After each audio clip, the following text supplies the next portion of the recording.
Good evening, ladies as well as gentlemen. Papa Boris here with some more Hearthstone arena action, getting in hopefully one last full arena run before the maintenance goes up and the changes go through. Now, I'm really torn. I haven't played with Warrior in 2 weeks, but I'm getting so close to having all the classes be balanced out in representation on my channel. Like, the fewest is like only has 5 fewer videos than the most, but I have been doing a lot of Druid and Hunter to catch up, so I'm going to do Warrior. It's been my best class for a while, and let's just see if it's still good. So we're starting off with the rare, as is so often the case. I've seen Armor Smith be crazy good, but I'm not going to pass on a Violet Teacher. It's just such a great card. Novice Engineer! This is about to be nerfed to be a 1/1. You know what? I think Warrior typically lends itself, in an arena at least, to a little bit more of a late game kind of a thing, burning people out with weapons, making sure you've got some big creatures. So while these are both nice drops, let's just make sure we have an endgame card or two in the deck before we keep on going. Okie doke. Well, there's only one playable card here. That is Mind Control Tech. Let's not talk anymore. Sad that I'm passing on a Cruel Taskmaster, but I'm going to take Fiery War Axe because you always take Fiery War Axe. Okay. Slam. Decent card. No question about it. Especially if you, like, slam something, draw a card, finish it off with a weapon, or finish it off with Execute. Dark Iron Dwarf is good, but you know what? Let's make sure we've got some removal here. Oh, goodness. Okay, we'll try the Inner Rage. It's good with the spell damage, turning it into a backstab. It's good with rage creatures. It's good to kill off one toughness creatures. We'll try it. The South Sea deckhand's a bit marginal. Oh my gosh! Wow. Fiery War Axe versus Warsong Commander. Well, you know what? The Warsong Commander is about to get nerfed. It's about to make it so that other minions with attack power 3 or less have charge, not just all other minions. So let's just get used to the world with Warsong Commander. Like, if this were the new version of Warsong Commander, I would totally take a Fiery War Axe. Let's just take it here. Alright, I've seen people use Commanding Shout to pretty good effect, I have to confess.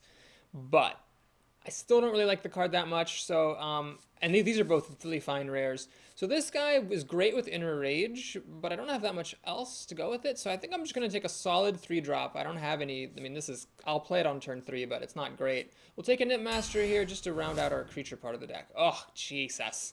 This is awful. What's going on? So I could just take a cycling card, but I guess I'll take the Abusive Sergeant. The Battle Cry is good, so I'm not going to try to treat it as a 1-drop. So the Mortal Strike is bad removal, but sometimes bad removal is better than no removal. The Azure Drake is pure card advantage here, and the spell damage is nice for Inner Rage. So I'm going to pass on Mortal Strike, even though that's risky. I do have 2 Fiery War Axes, and an Inner Rage, and a Slam. Notice how I've been taking this removal pretty aggressively over other stuff that was plausible, so I'll take the Azure Drake here for card draw and the spell damage. I will take another Fiery War Axe, yeah. I'll stop at some point, but not yet. Okay, so these are both okay, but not great creatures. I'm going to take Execute. It's important to have as an out. Sometimes when you're desperate, you just need a way to bring down an Ironbark Protector. And with Slam, it's a really good combo. You slam something, draw a card, and execute it. You can kill anything in the game that doesn't have Divine Shield, and you don't lose a card for it. Kidoke, do I take another Slam or a Stormwind Champion? I don't like Stormwind Champion. But I'll take it. I'll take it to have some more endgame. Frostwolf Warlord is decent, but the Kor'kron Elite is just so solid, I'm going to take it. What is going on? I really... Okay, I don't actually have any 2-mana creatures. It's just Slam and Fiery War Axe here. I don't think I want to play with 2 Inner Rages, so we will take a Blood Fender after. This curve is deceptive. Okay, do I take a 4th Fiery War Axe? I believe that is what we call greedy. The Panda doesn't really work with much, so I'm going to take Spiteful Smith. I mean, with 3 weapons... having this is great, plus it's a really big body, so it's going to shore up my middle and end game. Frothing Berserker is one of the most insanely powerful cards in the game. The Wild Pyromancer is a card I would play because it's an out against Blood Imps, which are still overpowered. They're about to get changed, but the Frothing Berserkers, it's like a Flesh-Eating Ghoul, but on crack, and Flesh-Eating Ghoul is already insane. Okay, so here we're coming up to the last third of the draft. Don't have much in the way of good 4-drops. I mean, this is more of like a removal thing. This is a good 4-drop just to play onto an empty board. So the Ogre Magi is a consideration. A 4/4 for 4 is not great, but the spell damage does go nicely with the Inner Rage, and even the Slam sometimes. But there's some other warrior cards that go really well with spell damage, like Cleave, which I don't have, and Whirlwind, which I also don't have. So I'm not that tempted by it. We'll take this Panther here. It's been okay for me. This is a pretty good card, but I'm already a warrior, I already heal. This is pretty mediocre. Let's take another really good 5-drop. So we've got a pretty heavy curve here. We're ready to take some lower end things. Well, Cobra's just what I wanted. Good 3-drop, we'll take it. And the only playable card here is the Kodo. I don't like taking another 5-drop when I'm looking at such a big gap in my 4-drops, but it's what has to be done. So this is a premier pack. Everything here is good. I think the Monty Berserker is tempting. I only still have 1 2-mana creature. So although the Ogre is a very, very good card, I've got endgame.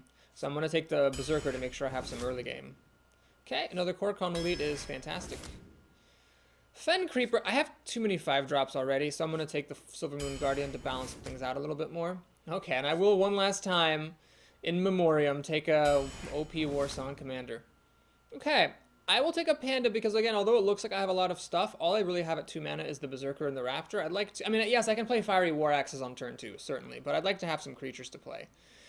This is a consideration, certainly, just as it's a decent 4-drop. I've got 2 Korkon Elites, a Guardian, and a Teacher. Certainly wouldn't mind to have another 4-drop. Okay, let's take another check. Panda, what are you good for? The Abusive Sergeant? No, no, no. Definitely not. Not really. Reset Stealth, but no. This thing maybe, but not really. Charge again. Recharge Divine Shield. Not amazing. Get another card, get another dude, but they're expensive. I mean, the Panda could be useful later on. Let's take a 4-drop here to get some more stuff. Alright, Arcanite Reaper. Hopefully I won't be too far behind when I play it. Flesh-Eating Ghoul is awesome. Need some more early drops, and that's a really good one. And this is another Premier Pack. So what this deck lacks is any kind of buffs. Yeah, there's no buffs here except for the Abusive Sergeant, so the Wolf is tempting. The Golem is a Premier 3-drop, but I've already got Cobra, Ghoul, Berserker, and Master Panther. Yeah, I don't need more 3-drops, although this is a really good one. And Cleave, of course, could just be nice for removal. I'm actually going to take the Cleave. I think if this deck has any problems, it's staying equal until the end game, so I'm going to go ahead and grab a Cleave here to make sure that we can get there. And the Young Priestess is alright, but we'll take a Protector. I don't really want to play with 1-drops in this kind of a deck. Especially ones that die to Mages, Rogues, and Druids for free. If it were an Argent Commander, or an Argent Squire, or a Worgen Infiltrator, then I might have considered taking it. So this deck turned out okay, I think.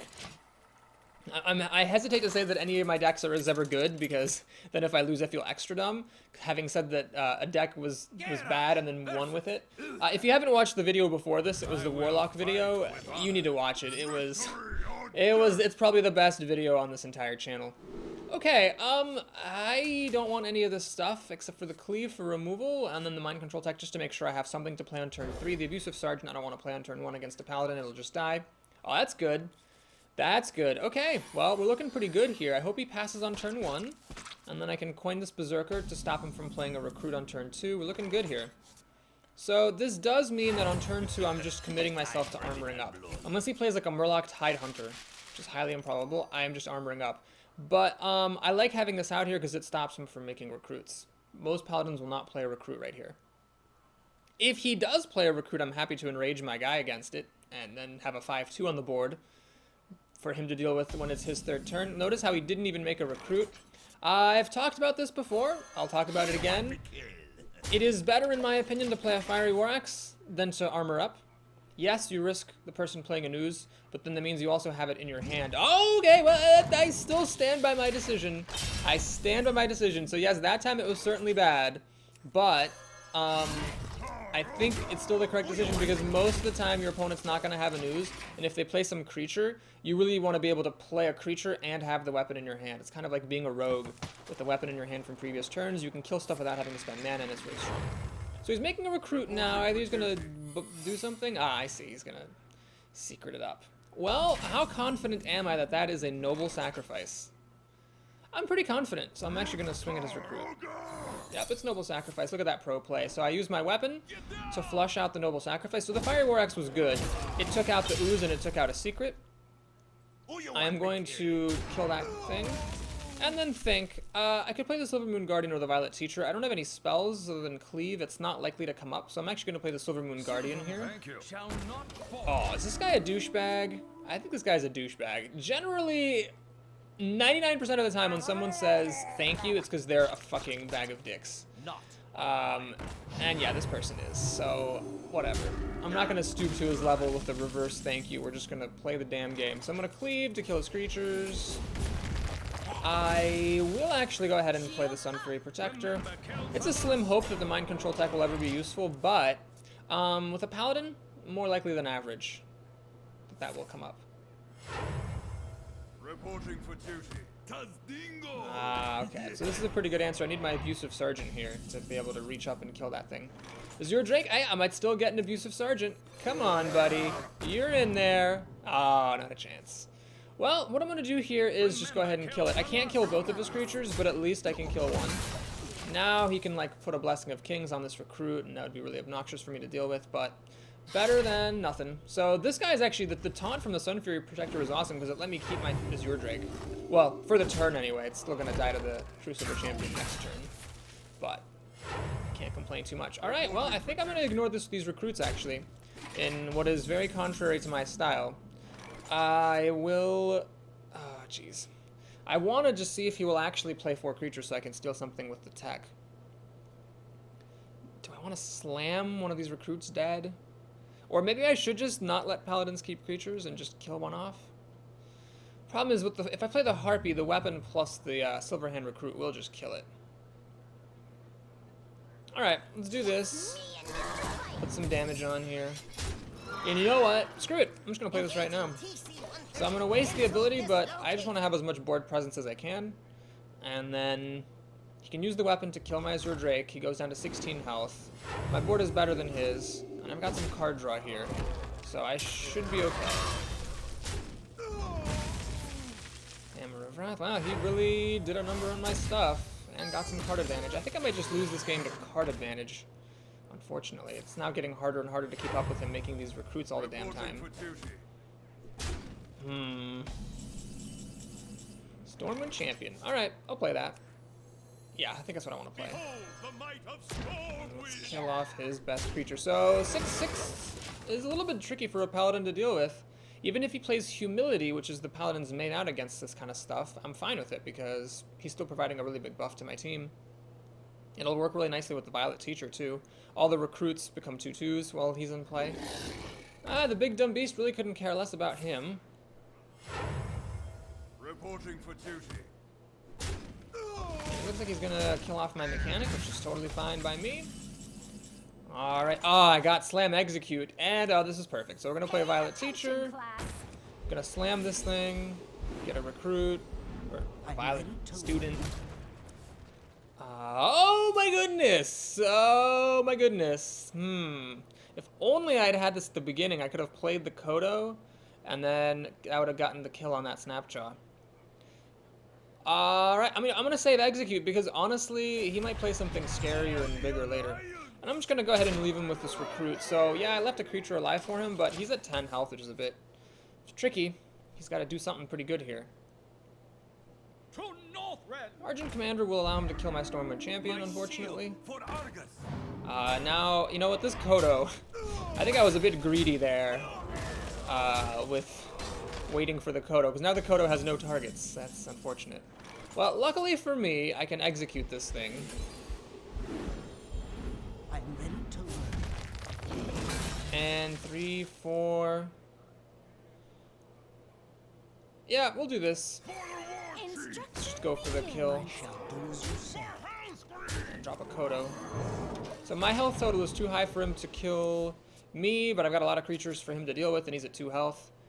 Let's see, I took Azure Drake over Mortal Strike. I don't think I have any direct damage apart from my other Fiery War Axe and my Arcanite Reaper. So those are my main outs. And I think I have another Kor'kron Elite in here as well. So he has 6 mana. His 2 creatures can kill 2 of my 3. Can he kill the 3rd or block it or something? That's what we're about to find out. Outdoor Peacekeeper, okay. That's fine. Oh my gosh, he's leaving himself at 1 health. That is intense. Come on, okay, so now Abusive Sergeant is also an out. Arcanite Reaper, that'll do me. That'll do me for. A little bit of overkill there. And that was a pretty strong start to the run. So I said this, I thought this deck was pretty good. I was hesitant about saying it because I've been wrong so much, but in that game, my opponent had some really good cards. He almost had, like, I don't think he played any bad cards at all, really. And we smashed him. He was on the back foot the whole game. So I'm pretty happy with how that performed, and I have to confess, the Stormwind Champion was pretty good. But honestly, a Boulder Fist Ogre would have been just about as good there for a mana less. And my opponent would have had a harder time killing it, so I still don't think it's that amazing. Alright, we're up against a Priest, Mozilla. Warrior versus Priest is tough because his hero ability is pretty much strictly better than mine. The only exception is in the early turns I can get some armor when he can't use his hero ability. But like as soon as either of us has taken damage, his ability is strictly better, and that makes it for a bit of a tough matchup. Now I've got a pretty... it's not exactly a good curve. So I can play the Fiery War Axe on turn 2, the Ghoul on turn 3, and the Korokon on turn 4. Or I can coin out one of the 3 drops on turn 3, then the Panther on... then the other on turn 3. Oh, excuse me, I can coin out one of them on turn 2, the other on turn 3, and the Korokon lead on turn 4. But then I'm missing my Fiery War Axe, so I think it'd be better to be the first player with a hand like this. Okay, we've got both of our really strong drops here. Let's see if he's going to have an answer. I could, of course, play the Frothing Berserker. It'll survive against the Fairy Dragon, but you know what? Let's not dick around. Let's just do a turn 2 Fiery War Axe. It's really one of my absolute favorite things to do in all of Hearthstone is turn 2 Fiery War Axe. Okay, wow. So we're just getting oozed all over the place here. And I'm going to take a little bit of a risk. I'm actually going to play the Straggling Mechanic. And the reason is that it's just very good in the context of the board. It puts 2 things here that I would be happy to run either one of them into the ooze. He pretty much needs to get a Dark Iron Dwarf or a Shattered Sun Cleric right now, or like a Power Word Shield, I guess, to stop me from getting an advantage. Alright, well, with Abusive Sergeant's help, I can deal 6 damage to this thing, which isn't enough. But what I can do, I think this is worth it. I'm going to play Frothing Berserker. I'll run in like this. Execute his Warden. And then do that. And now he has to have a Shadow Word Death. I'll say thanks. He has to have a Shadow Word Death or a really amazing alternative 5-mana play before this starts to be a real problem. This is a 6/4. That's gigantic on turn 4. So does he have Shadow Word Death? As a Light Spawn, that's actually a pretty good answer because... actually, well, that's a really good answer. So he's got a 7/7 to go against my 6/4. So it's hard for me to really deal with that. Alright, let's think about this. Play Korokon Elite with Abusive Sergeant. That will hit this thing for 6. Then it'll be a 1/1, and then I can finish it off with the Dragonling Mechanic, and then swing for, goodness, 10 damage? I think that's worth it. Is there really anything that I could possibly think of that's better? No. So we'll do this. We'll do that. Note that I'm not 2-for-1-ing myself, because this thing's power reduces to where I can kill it comfortably. Frothing Berserker is a crazy card. Really, really crazy card. Like I said, it was a Flesh-Eating Ghoul on crack. Flesh-Eating Ghoul would have been pretty good here, because this guy hasn't been damaged or anything. But the Frothing Berserker is just freaking outrageous. Alright, doesn't have an answer to my Berserker, but the 3/3 is pretty good. It almost kills my Berserker. So the question is, what do I do with my life? Well, I can't kill both of his things. Even if I get an Inner Rage, actually if I get an Inner Rage, I could then go ahead and kill off his stuff. And in fact, so I'm going to fish for that, because I think that's the best thing I can do. It doesn't use up all of my mana, but it gives me a chance to protect my Berserker. Now, another option is to play the Panther and the Ghoul, and, you know, kill the Fairy Dragon, hit him for 12 damage, down to, you know, 11 health, and just hope he doesn't have a buff for this to kill my 3 toughness thing. That's an option. Then the Flesh-Eating Ghoul will grow. It'll be a 4/3. I mean, that's probably better. You know what? That's better odds than getting an inner Rage off this Drake. Okay, we'll do that. So we'll play a Flesh-Eating Ghoul. We'll kill that. We'll play a Panther. We'll swing for... oh, I'm actually swinging for 14 damage. And then passing the turn. Frothing Berserker, believe it or not, this card was buffed once. It used to be, I think, a 1/4 for 3 with the same ability. They buffed it to be a 2/4. I have no idea why. I have a feeling that's going to get nerfed someday. It's just a little bit crazy, because 2/4 for 3 mana is already spectacular, and this ability is freaking amazing. So something with an amazing ability should not have spectacular stats. Oh my gosh, does he not have an answer to this? No Shadow Word Death. No, he doesn't have an answer. So the 4 health is really critical here. It's stopping the Farseer from killing it. So he's going to kill my Flesh-Eating Ghoul, which is a huge threat, but then the Berserker kills him all by itself. Oh my god, that was a demolition derby. And we would have top-decked a Spiteful Smith from the Azure Drake, so good thing we didn't do that. Wow. God damn it, I love the Warrior class. And I've told the story before, but I used to say that Warrior was one of the 2 worst arena classes because its hero ability doesn't impact the board, but you know what? The class cards are so good that it just doesn't even matter. All right, well, thanks so much for watching that video, folks. I hope you enjoyed it. I'm going to go ahead and stop the recording now and put the remainder of the games in another video. Hopefully I'll play fast enough that I'll be able to finish this before the maintenance begins. I'll see you soon with the rest of the games. Till then.